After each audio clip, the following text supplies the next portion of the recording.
tal? Saludos, muy buenas noches, bienvenidos a Vía V. Con un PSOE en la UCI, el Partido Popular se enfrenta desde hoy a un examen judicial que tratará de determinar hasta qué punto la corrupción y la financiación ilegal formaron parte del ADN de esta organización política. El juicio de la trama Gürtel ha llegado 10 días después de que el PP revalidara su mayoría absoluta en Galicia, unos comicios con consecuencias estructurales en el mapa político español y gallego que hoy nos proponemos analizar con uno de sus protagonistas. Luis Villares se estrena el próximo día 21 en el Parlamento de Galicia.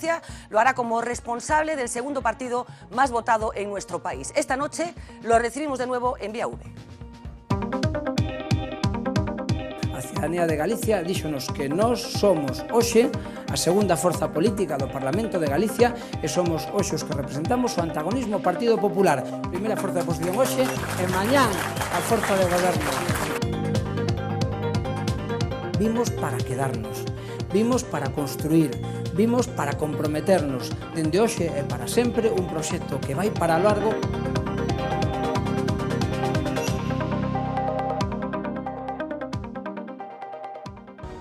Luis Villares, moi boa noite. Boa noite. 10 días despois, aproximadamente, desas eleccións, volve aquí como xefe da oposición, tendo en conta que foi o candidato número 1 do segundo partido máis votado despois desas eleccións do día 25. Que responsabilidades cree que ten como xefe da oposición? Bueno, pois moitas responsabilidades. Evidentemente, levar a organización En Marea a obter a confianza no ano 2020 da maioría da cidadanía de Galicia, non?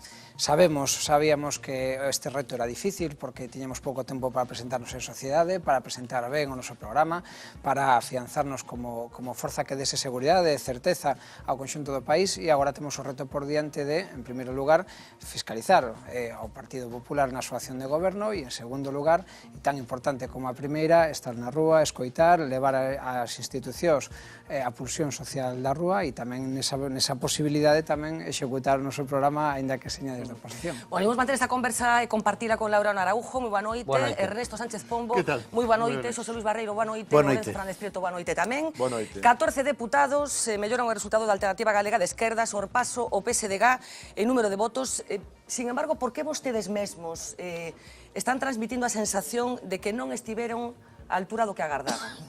Bueno, todas as forzas políticas, desde logo a nosa, se presenta para gobernar, non para estar na oposición. Por lo tanto, o noso primeiro obxectivo será un dos tres obxectivos que tiñamos e, por lo tanto, ese quedou incumplido, por lo tanto, quedamos insatisfeitos, non? Logo, non podemos considerar que o resultado seña todo bon que quixemos precisamente por esa razón, non? Esa é a principal situación, non? Esa principal causa desa insatisfacción, vamos. Pero non hai algo máis, porque realmente esa noite electoral que V Televisión estivo ali seguindo, bueno, pois esas horas, sí que había a sensación dunha certa, non sei se desolación, pero unha certa tristeza había. Non, desolación non, tristeza sí, evidentemente, porque si tes como obxectivo gobernar e non gobernas, pois a verdade é que nós temos tres obxectivos claros, non? O primeiro deles era ofrecer En Marea como unha alternativa política sólida para Galicia, que pudese transmitir certezas, que os pudese transmitir confianza, e un programa político no que a xente pudese confiar. En segundo lugar, que a xente votase con ilusión. Estes dos primeiros obxectivos conseguímolos. Moita xente, moitísima xente se dixo a nós dunha forma ou doutra dicíndonos estamos encantados de poder votar unha forza política así, era o que estábamos agardando. Por lo tanto, eses dos obxectivos se cumpliron. O terceiro, pois, era o que nos faltou, non? Por lo tanto, sabemos que contábamos co favor da xente ilusionada, pero que nos faltou chegar a moita xente, non? Por que o PP ten maioría absoluta hoxe en Galicia? Bueno, porque ten máis xente que lle vote. Sí, isto está claro. As contas votamos todos. No, pero a razón deso é que nós non podemos chegar a moita xente, non? Pola premura que organizamos o partido e desde a organización do partido, o momento das eleccións, tuvemos pouca capacidade para chegar a todo o mundo que queríamos. Pero cree que con máis tempo o PP non tería maioría absoluta hoxe? Eu creo que é posible que non, Por que? Porque nós queríamos ofrecer á sociedade varias cousas, non? Pero unha delas, as que queríamos ofrecer, era un proxecto político que fose capaz de chegar a todo o mundo e que ofrecese esa solvencia, esa confianza de que tiñamos unha organización preparada para gobernar, non? E un programa preparado para gobernar. E entón, claro, eso nos faltou ese tempo.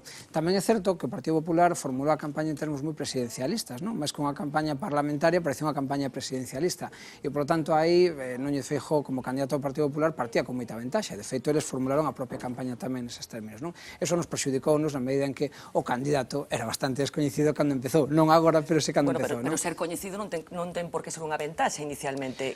Considera que tiña un bo candidato o Partido Popular? Non, considero que o candidato da Marea é bastante mellor que o do Partido Popular, pero que a xente non tuvo ocasión de coñecelo. Ese foi o problema. Sí, pero insisto, coñecer a alguén non quere decir confiar nel. Non, pero bueno, hai moitas mensaxes que quedan mediatizadas polo coñecemento, é evidente. Bueno, Bloque Nacionalista Galego, falábamos desa sensación de que non chegaron, que en Marea non chegou o que tiña previsto. No Bloque acontece o contrario, ten menos representación parlamentaria da que tiña hai 4 anos, pero a sensación de que, bueno, racharon algo. As enquisas de hai varios meses incluso falaban da posibilidade de que non tivera representación parlamentaria. Hai fisuras dentro do proxecto de En Marea que poideron levar a votantes de Marea a regresar ao Bloque Nacionalista Galego? Non, non creo, porque aparte creo que nos procesos electorais en Galicia a xente distingue ben cada tipo de proceso electoral, non? Por lo tanto, a ser histórica de cada unha das organizacións hai que medirlas en función de cal foron os resultados anteriores, non? No caso do BNG, evidentemente, baixaron en votos e baixaron en escanos, co cual eso a nos non nos dice nada, particularmente como proxecto de Marea. Nos somos en parte herdeiros de AGE, pero somos máis que AGE, non? Somos a suma de proxectos municipalistas, somos a suma de adhesións de carácter individual nun proxecto xa cohesionado como partido, por lo tanto, non coalicións, non simples mareas, por lo tanto, un proxecto político unificado, e iso vimos que tuvo a confianza, un respaldo crecente da xente, non? Con relación ao que nos como discurso representábamos ou parcialmente representamos hai 4 anos, non? Por lo tanto, nesa serie histórica creo que hai que ler os resultados. En que distinto un votante do Bloque de un votante de En Marea? Habrá que preguntarlle o votante do Bloque e o votante de Marea. Supoño que o teñen analizado, ou non? No, desde logo, o votante de Marea é un votante que está comprometido co seu país, un votante que quere unha forza de goberno, un votante que quere unha forza non conformista, un votante que quere un goberno en clave nacional, en clave de xustiza social e radicalmente comprometido ca democracia participativa, económica e deliberativa, non? Por lo tanto, eso creo que foi o que seduciu a moita xente a votar en Marea.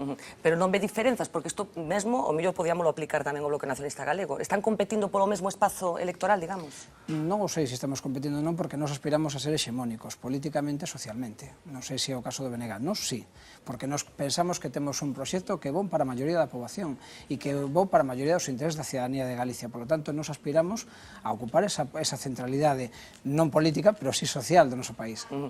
PSDG, Partido Socialista Obrero Español, bueno, todos sabemos o que está acontecendo con ese sábado negro que se vivía a semana pasada en Ferraz. Ata que punto pode afectar o proxecto de En Marea a debilidade do Partido Socialista, do PSDG? Ben, o proxecto político de Marea é un proxecto político autónomo de calquera outro proxecto ou de partido político, non? Tamén do PSDG, por lo tanto, a nosa vida non vai depender do que faga outra organización política, non? E, de feito, nós sempre preferimos opinar o menos posible da vida interna de outras organizacións. Agora ben, é certo que parece que hai movimentos que exteriorizan consecuencias desas decisións internas e que aquí en Galicia se poderían traducir nun intento de desestabilización dos gobernos das cidades onde gobernan as mareas, non? Entón, nos eso lembolo clave negativa, no sentido de que se pretende trasladar unha ingobernabilidade por parte dos gobernos da Marea, como se os gobernos das Mareas non tevesen capacidade de xestionar, de transformar as institucións alá onde están, e realmente estamos asistindo a algo que é diferente, non? Que é un partido socialista que prefire abrirlle paso ao Partido Popular que non abrir paso a políticas de progreso e de xustiza social cando non é el o exclusivo protagonista. Nos moito nos tememos que esa política do Partido Socialista os vai levar ao máis rotundo fracaso. Por qué? Porque non sabemos, e a cidadanía sabe, que o importante é establecer contidos políticos, contidos programáticos e que a acción institucional este orientada a eses principios. Por lo tanto, se nunha ocasión lle toca ao Partido Socialista facer un solitario, pois adiante, e cando lle toque entenderse con xente, cos demais organizacións políticas, terá que facelo. Nos en Marea procuramos predicar con ese exemplo, non? E as organizacións de carácter municipal que tuveron responsabilidades de goberno, así o están facendo. Se tenderon pontes desde o primeiro momento nos concellos onde se goberna en minoría, non solamente para o pacto inicial de investidura, sino para establecer pactos estables de goberno. Se a estrategia do Partido Socialista é non permitir que se visualice unha alternativa institucional, programática e de execución de políticas en clave de xustiza social, pois alá eles, non terán que render contas diante do electorado. En unha situación ideal, a Luís Villares gustaríalle que o PSDG se incorporara os chamados gobernos das mareas, que formaran, que se incorporaran a eses gobernos, non apoiando puntualmente presupostos ou que fora, sino que formaran parte deses gobernos? Eu creo que sería positivo, na medida en que daría estabilidade ao goberno, nos permitiría executar de mellor forma a nosa acción programática. E hai ofertas neste sentido? Bueno, ofertas se fixo desde o primeiro día. Pero renovadas, tendo en conta o novo escenario. O tendido de Pontes é constante, non? E, polo tanto, tamén neste escenario volvemos a facer ese chamamento, evidentemente. Bueno, falamos de procesos electorais distintos, pero hai unha curva descendente no apoio a este espazo político que hoxe coñecemos como En Marea, 70.000 votos perdidos entre decembro e xuño, 70.000 votos aproximadamente entre xuño e setembro. Como de preocupados están por esta curva, acertando que estamos falando de procesos electorais distintos, pero temen que En Marea tivera xa chegado ao seu teito? Non, en absoluto. En Marea botou a andar agora como proxecto político e, polo tanto, é o inicio dun camiño. Non é nin o regreso, nin unha curva ascendente. É o inicio do camiño. Nós estamos convencidos e convencidas de que vai ser o inicio dun camiño exitoso, non? E, polo tanto, o que fixemos agora foi poñelo a andar con certa premura polo adianto electoral que se produciu e, polo tanto, agora temos por diante, se non hai terceiras eleccións xerais, un tempo para gañarnos a confianza da xente, para darnos a coñecer, para que todo o mundo poda percibir e ver que temos a vocación de vir aquí para quedarnos, para ofrecer unha alternativa solvente e que seña creíble para o conxunto da cidadanía e en clave de gobernar para as maiorías sociais e de establecer un goberno basado na justicia social nos intereses nacionais de Galicia. Bueno, enseguida escoito a Laureano, pero dígame un erro que cometeron na campaña electoral que se empezara de novo a campaña non cometerían. Bueno, xa o deixen aquí da vez anterior, o meu debate foi algo mellorable porque era o primeiro debate, era a primeira vez que concorría a televisión neses términos e, polo tanto, hai que aprender de todo, non? Se houbera un segundo debate, non habería fejoxe na xunta. O debate, nada máis, porque escoitamos algunhas voces do entorno da Marea cuestionar Pedimos parte un da erro, campaña. entonces eu Bueno, aparte no que enteno a miña mía culpa personal. Eu repregunto. Non repregunto, dixo repregunto. Non, está ben así, é dicir, por dicir algo no que un pode mellorar, e eu, como digo sempre, a mellor sei pouco de todo, pero estou disposto a aprender, non? E teño capacidade de aprender, polo tanto, mellorar para as seguintes. Laureano. Boa noite. Eu quería facerlle un relato dunha hipótese e me gustaría que vostede me dixese en que está de acordo e en que está en desacordo. No Brán, recordo escoitar a Xosé Manuel Beiras decir que el quería capitalizar para o nacionalismo galego unha dinámica política que se estaba producindo na esquerda a nivel de Estado, en Galicia tamén. E ese invento, para poder capitalizar ese voto da esquerda, chamaríase En Marea. Poucos meses despois, nas eleccións, hai aproximadamente 74.000 votos que perde En Marea e que gaña, casualmente, o Bloque Nacionalista Galego. Non digo con isto que haxe un trasvase automático de votos dunha formación a outra, pero sí a posibilidade, e esta é a hipótese, de que haxa a componente nacionalista do votante de En Marea que detecta unha sobrerepresentación de Podemos dentro das listas e decide irse para o bloque. E, de feito, agora temos un grupo parlamentario que vostede supone que vai ter que xestionar agora no Parlamento, onde a metade do seu grupo vai ser de Podemos. Este debilitamento daquelo que dixera Beiras no Brán do componente nacionalista puido influir nesta perda de votos e na correspondente gañancia de votos do BNG? Erra vostede no punto de partida da análise, non? Porque 100% dos deputados e deputadas de En Marea son de En Marea.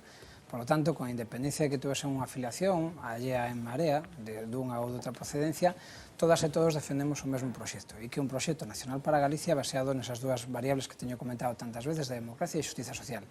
O discurso político do conxunto de En Marea como partido político que non é unha coalición, é unificado e é único, non? Por lo tanto, ese proxecto tamén é unha síntese, tamén no elemento nacional, dos elementos que viñan das correntes de carácter nacionalista, federalista ou dos que querían xerar na plurinacionalidade, arredor da afirmación previa para a construcción do conxunto político de que Galicia é unha nación e, por lo tanto, a partir de aí establecer unha praxe política que estuvese asentada nesa consideración e, por lo tanto, ese foi o punto de partida que é defendido homoxéneamente por toda a candidatura e polo conxunto da organización, non?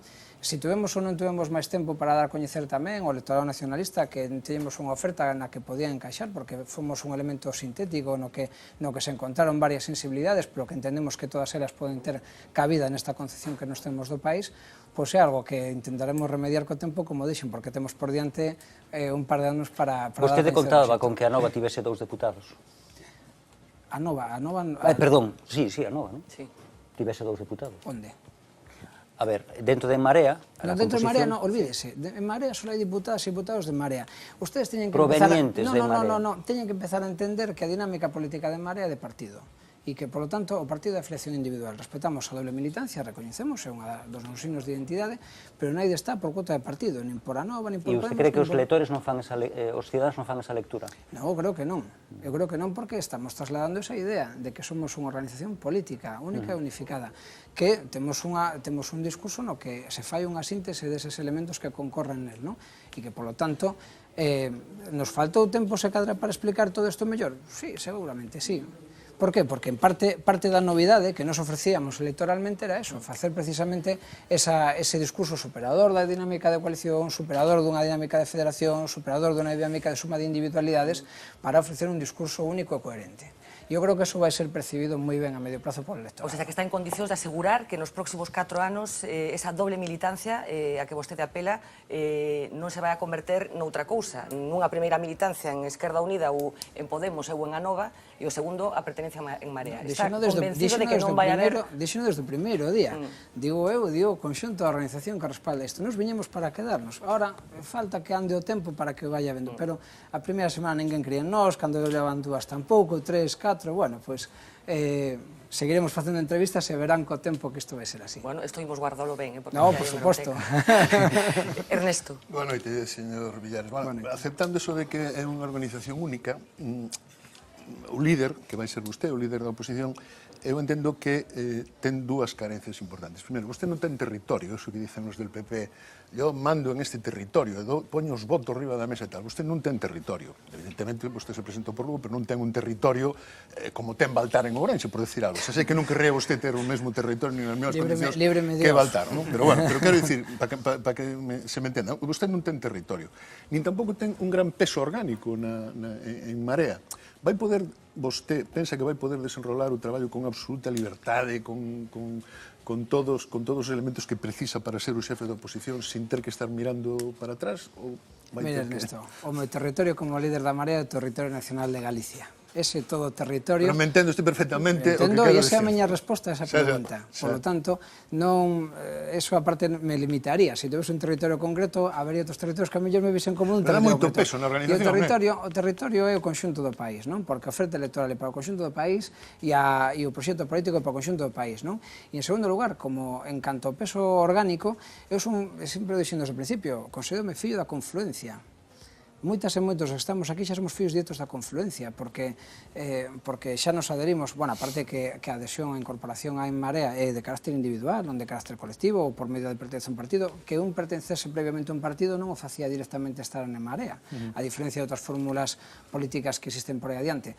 Nos obrigábamos a todo o mundo a pasar por unha adhesión individual, non? Por lo tanto, está quen quere estar, non? Entonces todo o mundo nos sentimos parte do mesmo colectivo, por lo tanto, sinto como meu todo órgano, e todo órgano sinte como seu a este representante primeiro en Vía V. Xosé Luis? Bueno, primeiro, celebro encontrarme outra vez con Luís Villares. Eu non estaba seguro de que fora, porque a primeira vez que me topei con el foi coincidindo os dous dando unha charla no Colexio de Abogados de Santiago.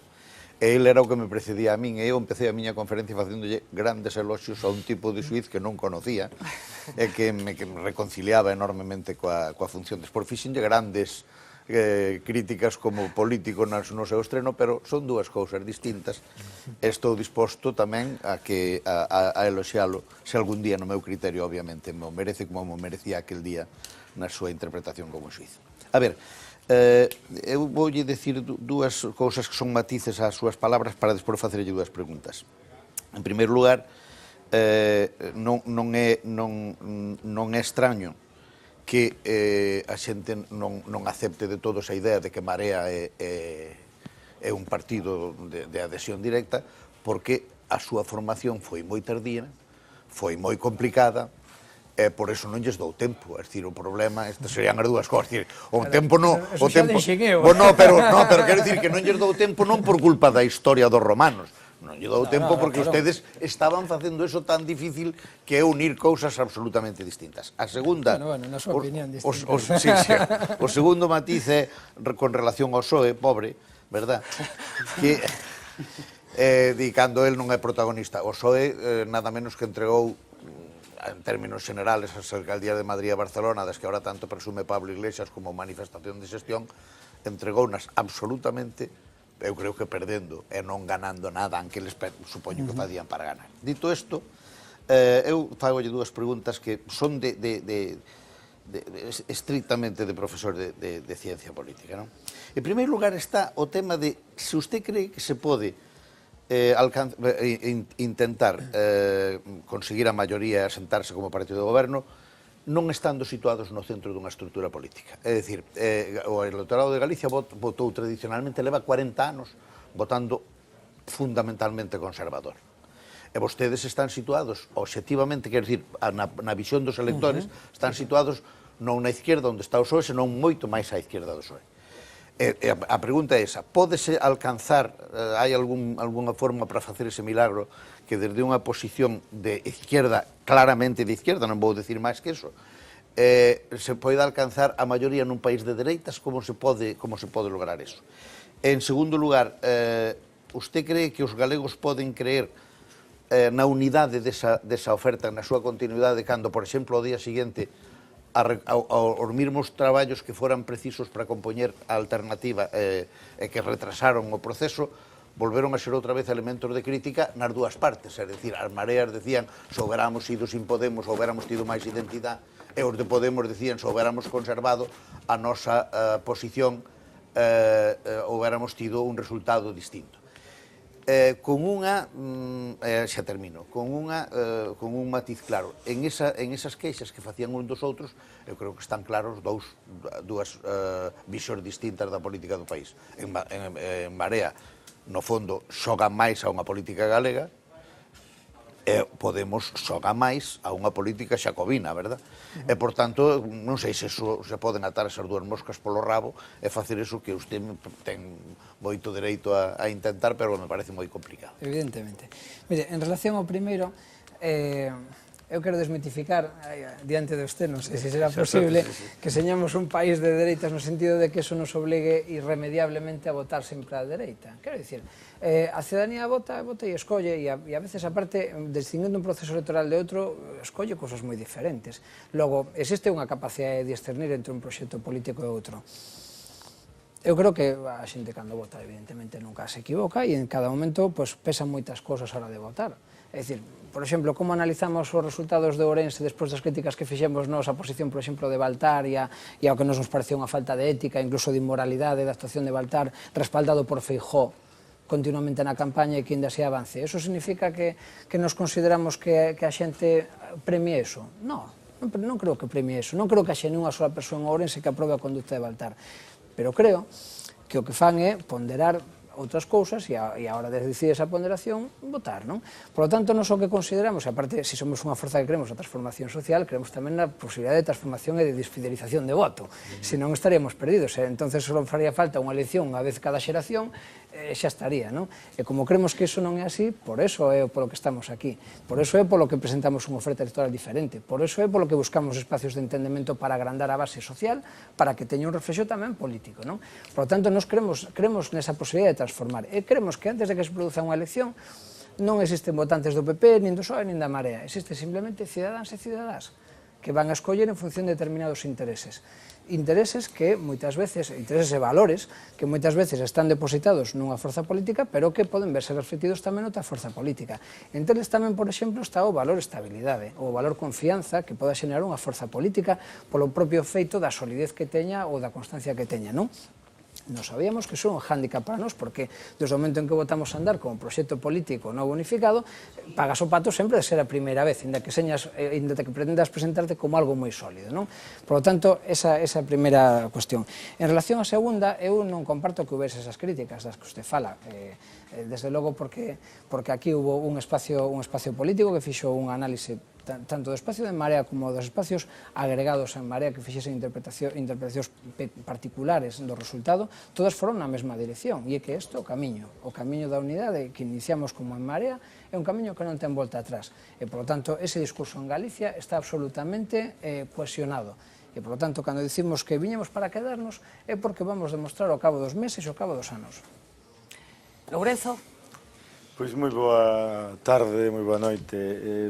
Bueno, vostede consciente, imaginaba eu, pero xusto na conversa xa se está vendo, que a diferencia entre un goberno alternativo e que ganase un goberno do PP son 30.000 votos.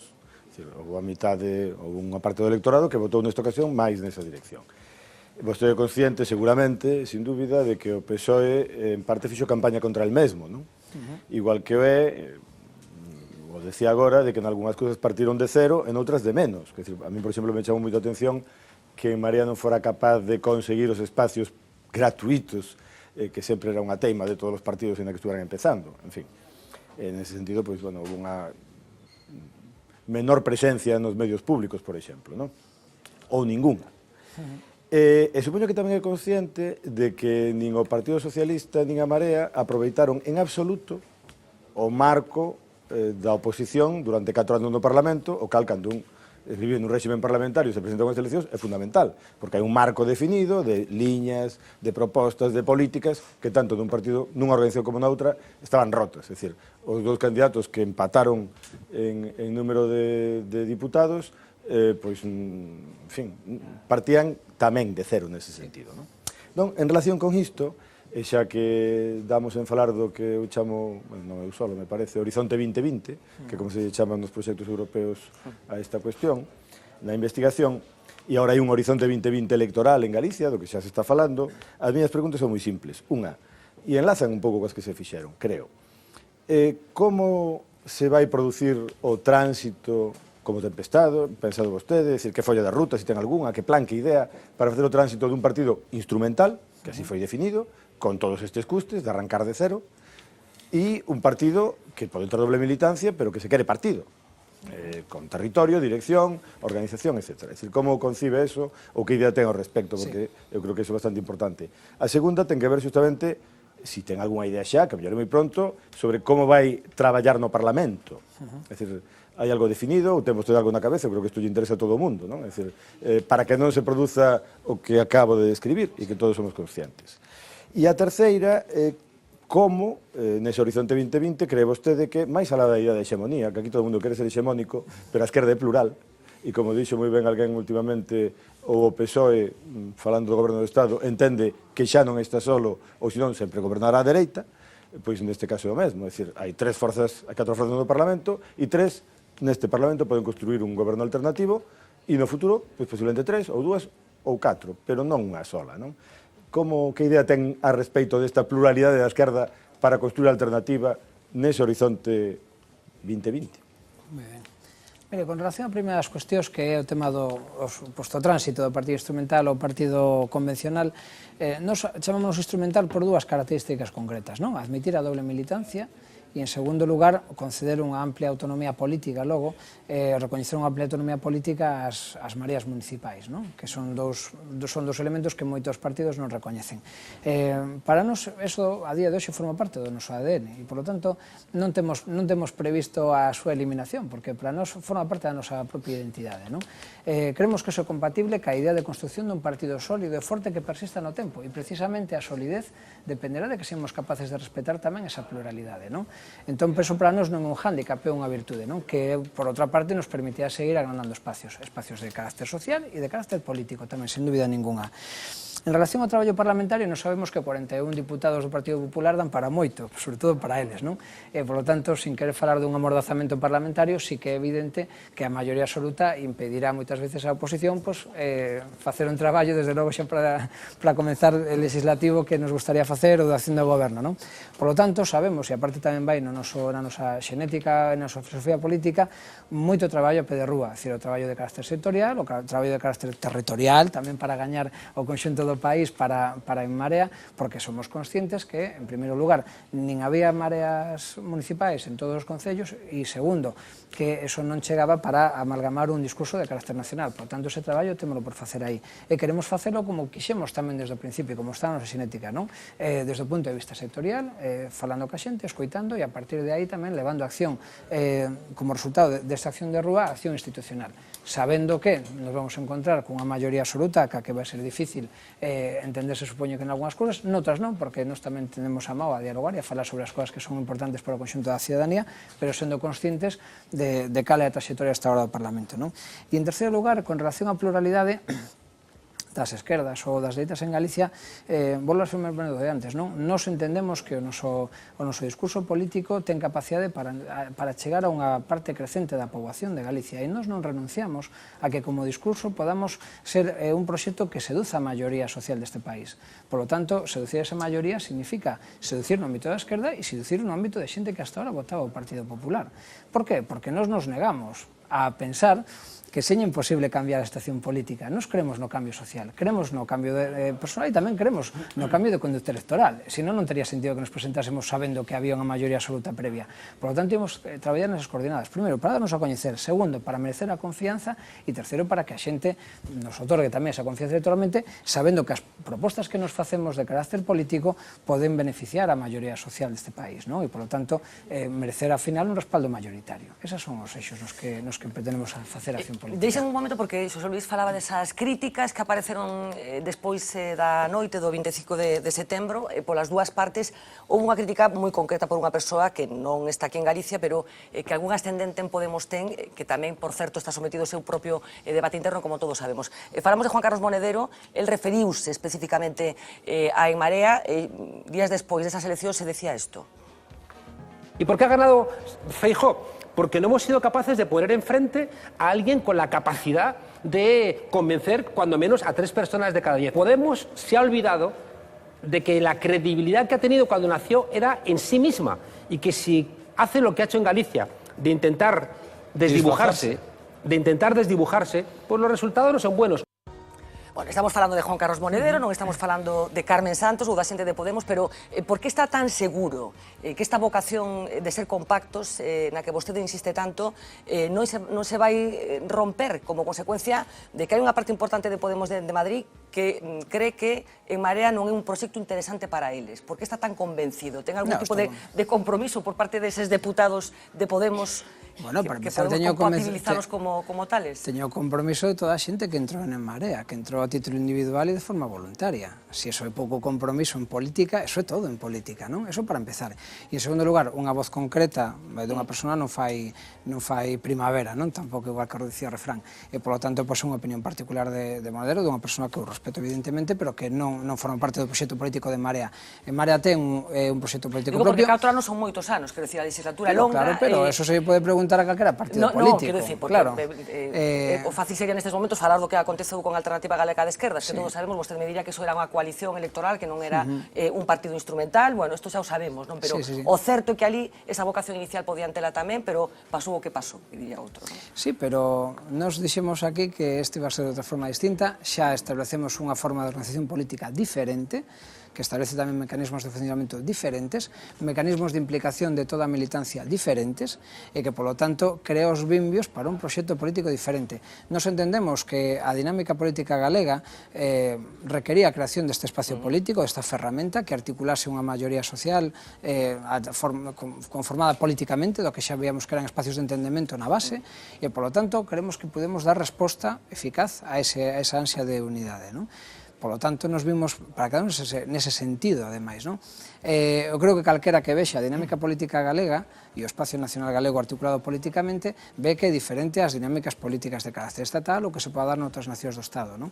O propio Podemos recoñece a plurinacionalidade, recoñece tamén o carácter nacional de Galicia, por lo tanto, tamén a dinámica política galega como unha dinámica política diferenciada da de carácter estatal. Por lo tanto, eso ten que ter unha consecuencia de organización política, e esa consecuencia de organización política, para calquera que cree isto, é o establecemento dun suxeito político que seña eficaz para esta realidade política que é a nosa galega, non? Por lo tanto, En Marea é esa solución a ese problema. Bueno, déxame que imos contactar con Uxía Rodríguez. Boa noite, Uxía. Estamos falando 10 días despois das eleccións.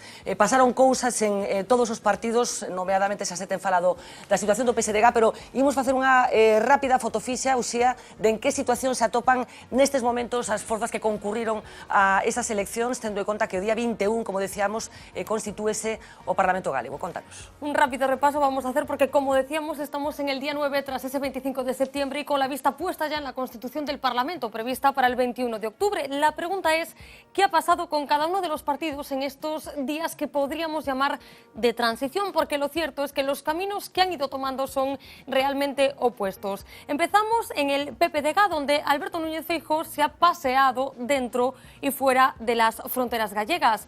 Fue recibido, recuerden, casi con tintes de héroe por la cúpula de su partido en Madrid y su agenda ha seguido también casi a ritmo de campaña electoral. Mi compromiso son 4 años y aquí estaré 4 años. Tamén estás pensando en algo tan trascendente para unha persona como ter o seu primeiro fillo. Fracasaron insultándome a min y ahora fracasarán insultando a todos. El Partido Socialista lo primero que tiene que hacer es no bloquear a los españoles. Esto lo enfoco como mi último mandato. Me inquieta que en ese río revuelto se aprovechen los pescadores que atacan sin piedad a la transición española.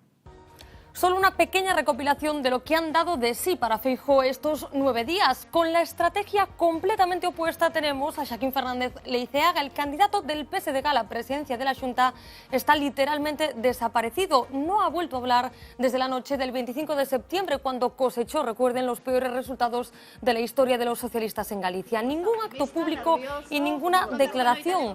Todo mientras su partido se desmorona a nivel nacional y se fractura todavía más a nivel autonómico. Con este panorama, Leiceaga reaparecerá este mismo jueves.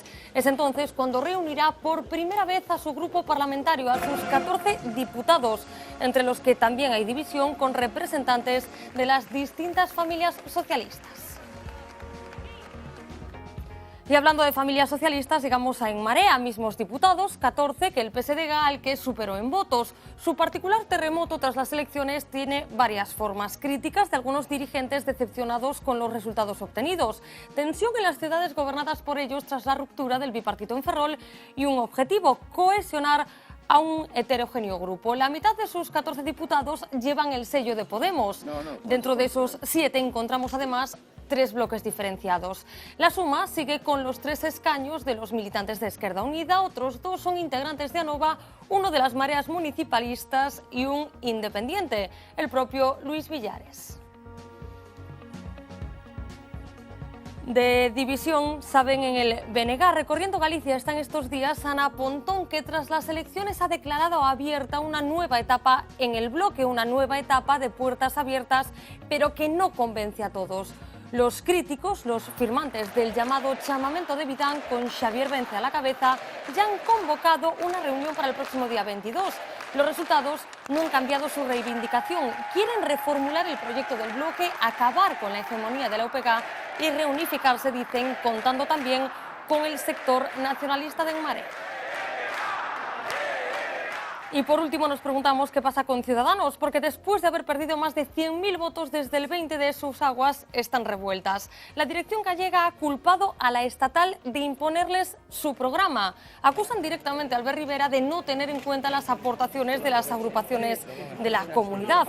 En Ourense la dirección ya está disuelta después de que dimitieran 4 de sus 7 miembros. La misma situación, con sus direcciones disueltas, están dándose en otras localidades como Vigo, A Coruña o Ames.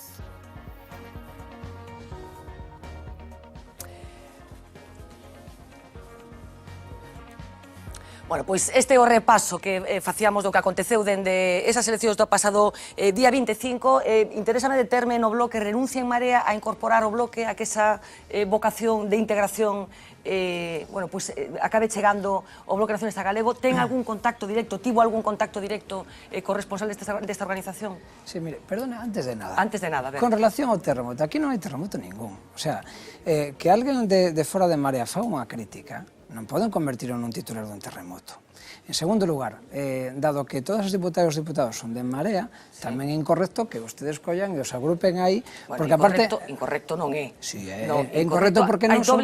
Porque son diputadas e diputados, non. A presentación, a militancia de En Marea e a militancia da outra organización. Aparte de que esa estrutura que fixo aí é incorrecta, verifica, pero aparte de eso, toda a xente que está aí escollida como parlamentaria é escollida como parlamentaria de En Marea, non de ningún outro tipo de organización política. Sí ou non? Os outros partidos non se presentaron ás eleccións asociacións, o nome da representación do proxecto político único e unificado en Marea, e váyanse acostumando a tratarnos como un partido político que somos. Para acostumbrarnos a cousas, probablemente teñamos que acostumbrarnos todos, pero a estas alturas, negar que Manuel Lago, por exemplo, é unha persona vencellada á Esquerda Unida é que me parece chamativo, que lle provoque tanta sorpresa que se faga... Pero non é sorpresa, pero que teñen que acostumarse é que o proxecto político é o proxecto político de Marea, e todas as persoas que están aí responden ao mesmo ideario político e á mesma acción programática. Polo tanto, procedencias e militancias distintas. Sí ou non? Un programa pactado.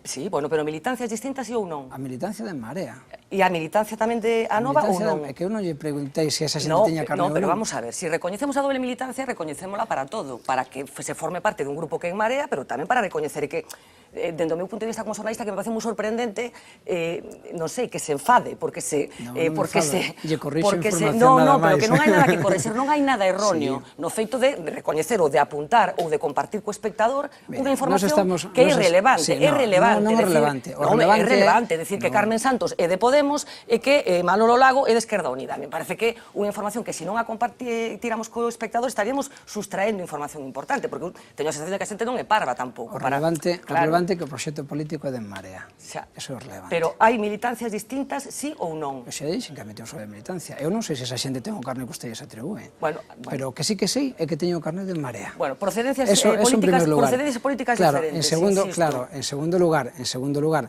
desde que foron as eleccións hasta hoxe, estamos traballando xa incansablemente desde o primeiro día para ofrecer á cidadanía de Galicia xa tamén un conxunto de medidas, un conxunto de actuacións, vamos a presentarnos territorialmente, vamos a desplegar a acción do grupo parlamentario por todas as provincias, e xa iniciamos contactos con diversos sectores sociais para ver cales son as problemáticas que teñen, xa nos preocupamos por cales son os macro e os microindicadores para poder ofrecer a nosa propia interpretación, a nosa análise da realidade, porque pensamos que a xente ten dereito a saber, ten dereito a estar informada e a ten dereito xa ao contrapunto a que é información oficial. Nós tamén temos a mesma ocasión que a xente este informada. E iso que estamos facendo. Me parece que sustraer os espectadores, os lectores ou os cidadáns en xeral que hai determinadas persoas que forman parte dun proxecto político pero que veñen de outro ou que comparten ese proxecto con outro, pero non é xusto que chame terremoto a eso. Non é un motivo para non sei, parece que cometimos un pecado E en relación á segunda pregunta, que era con relación ao BNG, nós desde logo nunca pechamos a porta a incorporación de novos espacios sociais ou políticos, por lo tanto a situación a mesma, non é a nosa prioridade buscar un proceso de unificación co BNG, eso é evidente tamén, porque o BNG ten o seu proxecto e nós temos o noso, non? Entón, na medida en que temos puntos converxentes, estamos seguros de que podemos chegar a moitos acordos. Pero a partir de aí, a nosa prioridade é construir a organización, construir ese proxecto político para Galicia e a vocación de resultar hexemónicos dentro de 4 anos. Bueno, imos facer a última ronda de... Unha puntualización, señor Villares. Mire, eu entendo perfectamente a voluntade que ten vostede de presentar como proxecto único, pero se vostede fai unha enquisa na rúa, e van dicir que Manolo Lago é un señor de Esquerda Unida, que Carmen Santos é unha señora de Podemos. Eu entendo que ao mellor dentro dun ano non vai ser así. Esa confianza que nos queremos merecer. A día de hoxe, se queren, se fai unha enquisa, se dice Carmen Santos, e todo o mundo vai dicir de Podemos, líder de Podemos e tal. Manolo Lago, señor de Esquerda Unida.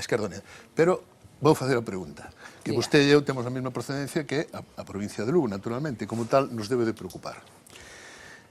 Que ocorre na provincia de Lugo, tamén na de Ourense, un pouco a pregunta que lle facía antes Fernanda, pero que ocorre concretando na provincia de Lugo, onde vostedes solo gañan en 6 municipios, contrariamente a todo o resto do territorio, donde o PP se dispara hasta o 64%, creo entender, en algún concello, 64%, que é unha absoluta barbaridade, e donde o PSOE lle quita a En Marea sorprendentemente, que non ocorre noutras provincias, ata 4 puntos. É dicir, sitio distinto, Ourense, Lugo, interior, sitio diferente, Marea non ten penetración aí. Que ocorre con esas eleccións? Temos menos traballo previo feito e, polo tanto, é máis necesario que en ningún sitio xa desplegar a nosa acción pública e política xa como en Marea, non? Digo eso, que temos menos implantación previa porque a forza propia das mareas municipais, como parte do vector que agora se agregou a En Marea como partido político, era menor tamén e, polo tanto, esa resultante tamén ten influencia nos resultados, non? Para nós, por eso, é prioritario, pois, tamén iniciar unha acción que nos leve a contactar con todo o mundo, con todos os concellos, significativamente, ou máis novedamente, se queremos, en Lugo e en Ourense, que foi onde tíamos unha estrutura previa máis débil tamén. Eso non sabíamos tamén de antemao, claro. Laureano? Vamos a ver, eu creo que o feito de que vostede faga tanto fincapé no feito de que Marea é un partido é algo moi positivo, porque na esquerda en Galicia se leva reclamando desde hai moitísimo tempo a unidade de acción da esquerda, e en Marea é un intento, esperemos que serio e a longo prazo, de lograr ese objetivo, por lo menos parcialmente, de unir a moitos sectores da esquerda dentro dunha estrutura. E hai cousas que saen positivas de aí, por exemplo, acabo de detectar como vostede fala con toda a naturalidade do proxecto nacional, é dicir, que está como o que se chama a función performativa da linguaxe, como podemos crear nación, digamos, a través da normalización do uso da propia linguaxe. Pero hai dúas cousas que me chaman a atención porque están un pouco en contradición co que vostede está intentando explicarnos aquí, de que en Marea é un partido e non debemos caer na trampa de ver a moitos subpartidos aí metidos e tal. Bueno, dúas cousas que quero poñer en riba da mesa. Unha, houve unha anécdota durante a campaña electoral onde eu votei en falla unha intervención súa, e era que desde fora, desde Madrid en concreto, houve aquel delirante debate entre errejonistas e pablistas que se fixo en Twitter e nos medios, que creo que a maior parte da xente nin entendeu, e onde o cabeza de lista en Marea en Galicia, que eu lembre, non dixo nada.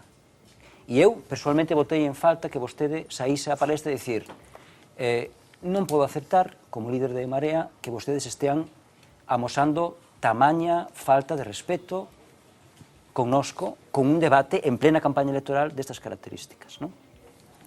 E a segunda cousa que lle quería comentar, e que me gustaría que vostede reflexionase sobre iso, era a súa resposta á terceira pregunta que lle fixo Lourenzo, acerca de como vostede proxecta esa mesma idea da unidade da esquerda respecto dos outros dos partidos en Galicia, que son o PSOE e o BNG, porque vostede é consciente de que, mentres teñamos trasvases de votos dentro da esquerda, ao Partido Popular lle vai moi ben, non? E vostede dixo que en Marea ten unha vocación hexemónica, pero en cambio non nos falou, e iso votei en falla, de crear un ambiente de unidade dentro desa esquerda, que inclúa tamén a BNG e a PSOE, a PSDG-PSOE, a longo prazo, para que os electores da esquerda teñan claro que existen afinidades programáticas e mesmo persoais que garantan unha alternativa de goberno con certa estabilidade no horizonte que dicía antes Lourenzo 2020. Sí. Mire, en relación ao primeiro, sí que se me preguntou en algunha rolda de prensa sobre ese tuit, e sobre ese debate, e eu dixen que era debate de dúas persoas que pertenecían a Podemos e que era un debate interno de Podemos e que, por lo tanto, eu non tiña nada que opinar sobre... Pero fíxolle dano a vostede, consciente, non? Bueno, fíxome dano nunha parte, pero noutra nos compensamos porque salimos no telediario toda a semana, non? Entonces, eso nos colocou a imaxe de Marea en todos os telediarios do Estado durante 3 ou 4 días, non? Pablo Iglesias, perdone, era unha das estrelas invitadas dese meeting, quero dicir, ese debate aparece no contexto dunha campaña galega na que se está tratando de visibilizar que é un partido único. Sí, pero curiosamente aparece un debate cunha das partes. Pero que eso todo non ten nada que ver con... Que eu non sei se visibiliza máis ou dificulta esa mensaxe. Ese debate era yo a nos, como en Marea, e logo nos non debíamos, e eu como voceiro nacional non debía de intervir moito aí, porque aparte ni siquiera o tuit se refería a nada que tuvese que ver con en Marea. Outra cosa sería que afectase a nosa dinámica interna ou cuestionase calquera cuestión interna, non? Pero non era o caso, entonces, o normal era deixar no ámbito no que estaba, que era un ámbito interno dun debate seguramente sano dentro de Podemos, aínda que para nós, polo ruido mediático, non nos beneficiase particularmente. En relación á segunda cuestión, somos coherentes con unha idea que eu expuxen moito en campaña, pero que expuxe toda a organización, pero que eu tuve unha ocasión de expoñer en campaña, sempre que se me preguntou polo tema de si non había maioría absoluta do Partido Popular, que faríamos nós. E eu dixen neste plató e en todos os espacios onde fui preguntado que nos garantizábamos o entendemento, nos garantizábamos unhas políticas alternativas, as políticas de sufrimento, de recortes e de corrupción do Partido Popular. Fun moi claro. E cando se me repreguntaba unha e outra vez, bueno, e se non, en vez de ser usted a primeira forza dos que non é o PP, se fose a segunda, que se por detrás do PSOE, tamén faría o mismo. E nos deixémolo clarísimo, faríamolo. Porque para nós o prioritario era garantizar unha política alternativa, que estuvese na clave de xustiza social, evidentemente, acabar cas principais eivas ou cas principais críticas que nos facíamos o Partido Popular. Logo, nos fomos moi coherentes tamén con esa idea, con esa xenerosidade xenerosidade nos parece o básico, non? Poñer os intereses de mudar de política do Partido Popular fronte a unha política pactada, en la que non fose todo ideario de Marea, pero que fose unha política que fose capaz de frenar os recortes, frenar a situación de desigualdade que está abarcando o Partido Popular e a situación de corrupción institucionalizada a que nos teñan acostumbrados. Ben, nos dixemos desde o principio, e vamos a ser coherentes con esa mensaxe, non? Nos sabemos que a mellor, cando empezamos a decirlo, pois a mellor non había xente que non pensaba que era unha forma de falar, pero non seguiremos sendo coherentes con esa idea, non? Dixémolo, agora temos a responsabilidade de ser primeira forza da oposición e tendemos amado a todo o mundo. Ahora ben, tendemos amado a todo o mundo explicando cal é o noso programa político e que con este programa político queremos ser nós os que... Pero ten ese propósito de crear esas complicidades dentro da esquerda con PSOE e con BNG? A complicidade neste momento co conxunto da ciudadanía de Galicia. Quer dicir, que temos por diante moito tempo, agora sí que temos tempo, non como na campaña, agora sí que temos tempo para persuadir a xente de que este proxecto é un proxecto no que se pode confiar. Pero o feito de que nós, como organización recén creada, como tal, tamén emitísemos esta mensaxe, eu creo que foi algo que a moita xente lle valeu para transmitirlle confianza. Tamén dixe, home, esta xente son xente seria, non? Eles din, se son a primeira forza que pode liderar o cambio, ben, pero que se non son, tamén se van poñer aí. Nos dixemos desde o primeiro día, fomos moi claros. E en relación tamén ao que estaba pasando na política estatal, tamén o dixemos moi claro, que fora unha irresponsabilidade que o Partido Socialista, Podemos e outras forzas políticas non se puxesen de acordo para desaloxar o Partido Popular do goberno. Dixímolo moi claro tamén, o cal tamén marcou para nos unha diferencia na forma de facer política a como se entendía no ámbito estatal. E, por tanto, somos coherentes ca necesidade que nacía da articulación dun espacio político propio nacional galego. E por iso dixemos, en Marea é un proxecto político galego e que ten unha solución específica para os problemas de Galicia e que para nós os problemas de Galicia neste momento pasaban por desaloxar o Partido Popular porque queríamos que era inaceptable que continuase ningún minuto máis e por nós non iba a quedar. E por iso esa mensaxe eu creo que foi ben percibida pola xente que tuvo ocasión de recibila e que vamos a seguir xerando espazos de confianza. Xosé Luis. A ver, eu vou intentar convencelo de que me responda non como líder dunha forza política que naturalmente, por decirlo de alguma maneira, ten un papel que ten que desempeñar, e o está desempeñando moi ben, senón analicemos dúas cousas políticas moi... que están moi testadas na ciencia política, non? A primeira é o tema das atribucións en política. Non somos o que queremos ser, somos o que a xente pensa que somos. De tal maneira que pouco importa que un se proclame de centro-dereita se a xente cree que é de extrema-dereita, por exemplo. Pasa ao Partido Popular, que leva toda a vida dicindo que é un partido de centro, e a xente non o cree. E funciona como un partido de dereita, ou de incluso de máis alá. Non sei se iso é xusto ou inxusto, pero en todo caso, iso é o que sucede. E, por tanto, vostedes teñen que preocuparse non polo que ustedes se autoproclaman, senón polo que a xente pensa que vostedes son.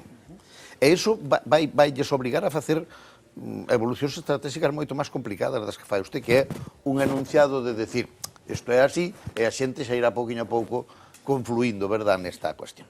A segunda é unha cuestión de distinguir entre o que pode ser e o que sucede.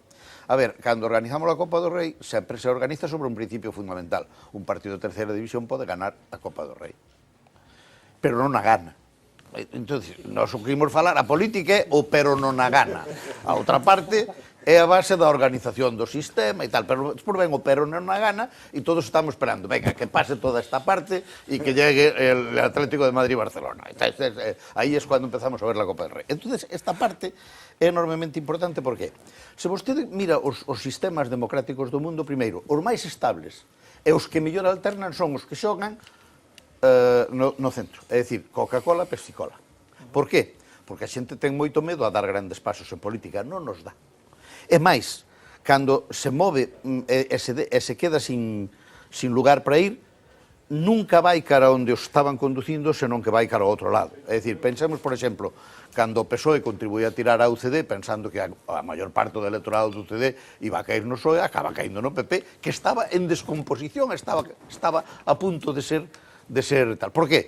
Porque o electorado de UCD era de centro-dereita e non pasa á izquierda que estaban proclamando eles naquele momento con tanta facilidade. E ese é o gran problema que van ter ustedes, é dicir, ustedes teñen unha atribución de izquierda, algúns din de extrema izquierda no senalamento que fan nas enquisas, E, por tanto, se a dereita algún día perderá votos, que é a única forma para que ustedes cheguen a ser hegemónicos, se a dereita un día perderá votos, iban a caer no PSOE. Ou iban a cair en Ciudadanos, donde xa caíron durante unha temporada. Pero para que pasen a vostedes, teñen que destruir o PSOE. Senón, non pasan. E hai unha cuestión... E hai unha cuestión, con isto termino, que a propia destrucción do PSOE pode decidir un resultado contradictorio. Por unha parte, efectivamente, deixaría os fronterizos co PP e, por tanto, dirían, podemos trasladar, pero por outra parte, unha parte do electorado do PSOE, se o PSOE se destruye, vai ao PP, que non se ven á izquierda. E, por tanto, deso é do que eu lle pido que me faga o análisis, porque senón facemos un análisis de intención. É dicir, bueno, eu proclamo aquí partido, pero a xente non cree que o é. Eu, en todo caso, proclamo aquí un partido que está chamando a toda a sociedade galega, pero a xente non cree neso. E eu realmente estou pensando a que a xente nun momento determinado, ante unha crisis, nos vexa a nós. Eso só sucede en circunstancias excepcionales e generalmente anómalas, que se producen moi raras veces na historia de pasar de un partido de centro-dereita suceder un partido da extrema izquierda ou viceversa, non? Son anómalas esas circunstancias. E eu pidolle que me fale desto así como se non fora candidato, isto fora tertuliano. Ahora xa non é, bueno, ahora non. Pois póñese de tertuliano un pouco. Disfruto moito, aparte con usted sempre cando vexo desde a casa e ahora desde aquí, claro, apenas tener que contestar, eu non podo seguir disfrutando simplemente mirando, pero é ainda máis placer poder contestarlle, non? Vamos a ver, con relación ao tema das atribucións, do que somos e do que se nos atribúen, tamén nos a veces atribuímos á xente determinadas etiquetas que son inxustas. É dicir, atribuímos que determinada persoa con tal perfil ten que votar dereita, e determinado perfil ten que votar esquerda.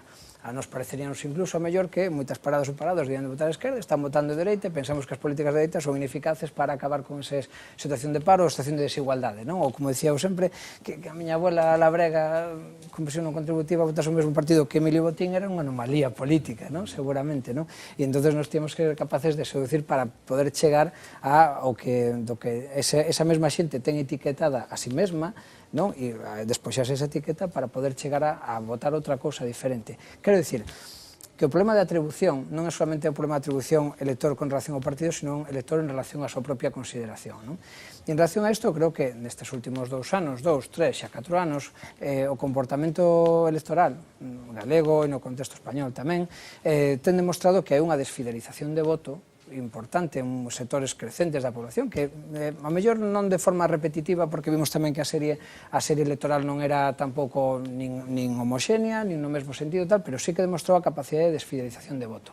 Por qué? Porque a xente tamén é capaz de percibir que o que tiña hasta este momento como referente político por determinados intereses ou por determinados valores estaba cambiando, porque esas políticas que defendían esos intereses ou esos valores non estaban sendo funcionarios propios á propia consideración dos votantes, non? Nos creemos que aí é onde temos que traballar, e aí é onde Marea está traballando xa. É dicir, en referenciarse e en buscar que a ciudadanía Galicia tamén o referencie, se referencie con relación aos valores diferentes aos que representa o Partido Popular e aos que representou hasta ahora o bipartidismo que sostuvo o réxime tal e como entendemos hoxe en día, non? Eso por un lado. E despois, con relación a segunda cuestión, a de que sí que os sistemas estables elixen entre Coca-Cola e Pepsi-Cola, nós sí que queremos que é posible establecer unha cuña no medio onde poder establecer unha forma política de pensar e de organizarse e de estruturar socialmente o conxunto do país de forma diferente, non? Sí que sendo certo que existen moitos sistemas con bipartidismo estable, tamén é certo que esa estabilidade se produciu porque a renuncia de quen estaba chamado a ser o polo esquerdo renunciou a ser o polo esquerdo. É dicir, as grandes coalicións que hai en Europa non veñen porque a dereita asumise posicións de centro-esquerda, sino porque o centro-esquerda subidou de ser centro-esquerda e se fixo dereita. Esa é a miña visión política, esa visión política de Marea Cocal. Esa é a transformación que eu creo que se está dando no Partido Socialista. É dicir, e a partir de aí será posible a gran coalición, Entonces, claro, por qué? Porque están abandonando todos os postulados de esquerda, están deixando ceba toda a socialdemocracia dun amparo político, se que teña hasta agora, que sería cuestionable en moitas prácticas políticas do PSOE, pero ahora algunha quedaría, non? E desde logo, todo o remexemento interno que está producindo en hoxe en día no PSOE demostra eso. Que pintamos aí? Fronte a esa gran coalición que se ven, que a gran coalición entre ese, bueno, pues, o neoliberalismo do Partido Socialista de Susana Díaz predicado co Partido Popular, estamos nós, que queremos representar un espacio amplio e que a xente vamos ver como se vai sentir defraudada sobre todo polo espacio do socialismo, e que se vai ver orfa non vai estar, porque nós estamos representando xa desde hai moito tempo, desde que nacemos, unha serie de valores de xustiza social que de facto abandonou o PSOE fai moitísimo tempo. E por iso moita xente do PSOE que se sentía reflectida no discurso da Marea. E por iso moita xente que, a pesar de que nos decimos somos rupturistas, mas non tropo, non? No sentido de que falamos, como decía Prieto Sanchís, da rematerialización de valores, e da rematerialización de dereitos. Quero dicir que houve dereitos que estaban recollidos na Constitución como esenciais, como fundamentais, como liberdades públicas, como principios rectores da política social e económica, que na práctica deixaron de estar presentes nas leis que os desenvolvían. Entonces nos decimos, hai que recuperar o dereito de vivenda, hai que recuperar determinadas liberdades, hai que recuperar determinada situación de carácter social que está recollida incluso en textos constitucionais ou tratados internacionais, pero que non se está respetando. E iso todo, ao que se decía a socialdemocracia do PSOE, deixou non fai moitísimo tempo. Nós queremos exemplificar e recuperar para as institucións toda esa execución deses valores na acción institucional. Só quería dicir unha cosa. Primeiro, agradezo moito o esforzo que acabas de facer para contestar no mesmo plano que eu fago. Pero eu agradezo sobre todo que acabas de poñer o dedo nun punto onde eu estou totalmente de acordo. O que pasa é que eu creo que vos planteo un dilema moi grande. Ao final, a vosa estrategia presupón un camiño para o PSOE. Ou se funde por un lado nunha izquierda polo menos cohesionada en canto a estrategia, ou do contrario, o PSOE está chamado, por decirlo así, ou se vai fundir dun lado ou se vai fundir do outro, pero o PSOE non pode aguantar no sitio onde está. Eu eso creo que é así, de tal maneira que teño escrito algunha vez que a crisis do modelo español é a crisis do PSOE, non a crisis do modelo, é a crisis do PSOE que, como era unha peza do modelo, mete o modelo en crisis. Pero aí fago un vaticinio que ti dirás que o Gallá teña que resolverlo, pero en todo caso eu fago este vaticinio. O problema é que se vos un día tendes que, se o PSOE non é capaz de recompoñerse, vos tendes que ocupar o lugar do PSOE. E aquí ven o vaticinio. Se ocupades o lugar do PSOE, seredes exactamente igual que o PSOE. É dicir, a dinámica electoral e a dinámica de goberno levaravos a ser exactamente o PSOE. O único que vos permite non ser igual que o PSOE é que está aí o PSOE. Pero se non seríades, se quitamos o PSOE, vos sodes igual que o PSOE. Claro, non tedes máis remedio. Unha diferencia, que nós sí que defenderemos os dereitos que dicimos defender e o estamos demostrando nas cidades onde gobernamos, a pesar de que o PSOE non nos deixe facelo con maior extensión. Bueno, Xosé Luis xa pasou do vostede ou tú, o sea que isto vai ben. Pero iso é unha cuestión de edad. Non, empezaches con vostede. Eu quería traballar a mesma leira, seguir traballando a mesma leira, un pouco máis concreto, se podo, se o consigo. A cuestión da hexemonía e da transversalidade, que me interesa máis a transversalidade que a hexemonía, porque creo que é un valor máis da nova política e dos novos partidos. E enlazando co que se decía aquí, é dicir, como vai dirixirse... Claro, hai transferencia de voto, vale, pero eso acontece. Pero como se vai dirixir en Marea e vostede xustamente aos votantes que confiaron no PP e que, como moi ben decía, nas municipais en Manzaneda ou en Ribadeo, ou pode que tamén en Santiago e na Coruña, confían noutra organización política. Como vai facer eso? Como vai facer? Si ten algunha idea ao respecto, porque eu creo que eso sí que é unha cuestión importante. E en relación con eso, e volvendo a unha leira que xa foi labrada tamén, no traballo parlamentario, que a mí me parece moi importante, porque ao final, é dicir, unos están no Parlamento e outros están en todas partes. A oposición, e a mellor non están no Parlamento, como pasou estes 4 anos. A oposición está garantizada, como estuvo garantizada estes 4 anos, pero é o acordo, porque os cidadáns non solamente traballan na oposición, tamén traballan no acordo, e eles traballan no acordo cando cambian o voto. E o acordo forma parte, de moitas cousas, forma parte da autonomía, do desenvolvemento autonómico, forma parte da lei de universidades nun determinado momento, forma parte da cuestión estuvo na cuestión da lingua, ou estuvo nun acordo de Beiras con Fraga, algo que parece inimaginable. E, polo tanto, como van a traballar tamén, en que ámbitos, en que políticas, en que ve vostede, esta é unha pregunta fácil, porque agora non se vai presentar as eleccións, ten 4 anos para desenvolvela, en que ve vostede posible un acordo entre o principal grupo da oposición e o principal grupo de goberno? Ve algún espacio para iso? Bueno, en relación ao primeiro, como traballamos escalas diferentes, o tema municipal e o tema nacional, eso daba lugar a que proxectos que nun momento determinado funcionaron ou puderon persuadirse para funcionar a nivel municipal, pois claro, trasladar eso a escala de país non é fácil. E non é fácil tendo en conta que temos un tempo récord para facelo, tendo en conta como vostede ben dixo tamén con relación aos espacios electorais nos medios públicos e privados, que non tuvemos todo o espacio que quixéramos para poder facer e, por lo tanto, nos faltou tempo e nos faltou tamén percorrido territorial, implementación territorial para poder levar a iso e chegar a todo o mundo aí. Eso é o que nos pretendemos usanar agora. É dicir que, no fondo, o que nos queda é o camiño por andar. É dicir, o camiño de calquera organización que quere consolidarse no tempo. Nos sabemos tamén para horadar a maioría do Partido Popular, que un dos elementos que nos faltou e do que fixo tamén bandeira e palanca o Partido Popular, foi que era unha oferta estable, nós non éramos estables porque éramos un elemento novo con material inflamable, entonces nos correspondíanos e correspóndenos a andar ese camiño para presentarnos como esa alternativa na que se pode confiar por esa estabilidade que queremos ofrecer. Nos dixemos desde o primeiro momento e todo o mundo foi coherente con ese discurso na campaña e está sendo coherente ahora. Sabemos que nos queda todo o camiño por andar porque o horizonte ahora mesmo xa está fixado en 2020. Entón, ese é o camiño que temos por andar, non? Por eso, dixemos xa desde o primeiro día, a combinación vai ser total entre a acción institucional e na rúa. Sabemos que é necesario facer oposición e que é necesario levar ao Parlamento as inquietudes, os problemas e as necesidades da xente, pero sobre todo é necesario estar ca xente. Para que? Pues, primeiro, para retroalimentar ese discurso e, segundo, para merecer esa confianza, non? En segundo lugar, sobre de que cousas se poden falar co goberno? Eu diría que de todo. O sea, co goberno, ca maioría parlamentaria. Eu acordar, non... No, pero antes de acordar hai que falar. Digo porque eu creo que eu non establecería vetos de diálogo. É dicir, habrá quen pense que isto é unha toleada, pero eu creo que non debe de haber materias nas que non se deba de poder falar. A partir de aí, onde debemos de establecer os mínimos e onde podemos chegar a acordos? Eu creo que hai materias suficientemente importantes, aquelas que nos puxemos en riba da mesa tamén en campaña, non? Hai situacións máis urxentes e máis importantes tamén para este país, derivadas da propia situación de crise social, económica, que levou a crise social e levou a unha precarización e un empobrecemento de capas da población que está por resolver. E nos aí queremos chegar a acordos porque para nós é importante, con independencia de quen teña a responsabilidade de facelo, que se faga, non? E, por tanto, aí será un primeiro núcleo. Despois tamén temos un problema específico de articulación do territorio e que tamén eso vai vinculado en parte á implosión demográfica que estamos vivindo. Aí é necesario tamén chegar a acordos de medio e de longo prazo. Evidentemente non nos van a encontrar na cuna finlandesa. Aí non nos van a encontrar, porque para medidas demagóxicas basta con que faga o partido do goberno, non? Pero sí, cando se establecen políticas que estean pensadas de planificación estratégica de medio e de longo prazo para corrixir esa implosión demográfica, nos terán, porque para nós é un problema tamén vital para este país.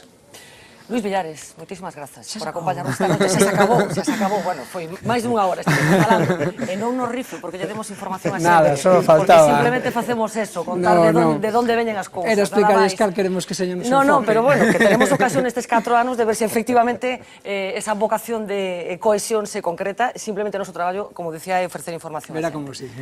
Gracias, Luis Villares, un placer, moita sorte. Imos facer pausa publicitaria, regresamos enseguida porque siguen acontecendo cousas no entorno do Partido Socialista, pero tamén hoxe comezou un dos 9 xuizos que vai haber contra a que pasa por ser a maior trama de corrupción institucional da historia recente, esa trama Gürtel. Simplemente un dato, hora e media pasou o tribunal relatando os cargos que se lle imputaban a todos esas persoas que van ser xulgadas nos próximos días. Así que falaremos deso tamén, pero de moitas outras cousas. Enseguida voltamos.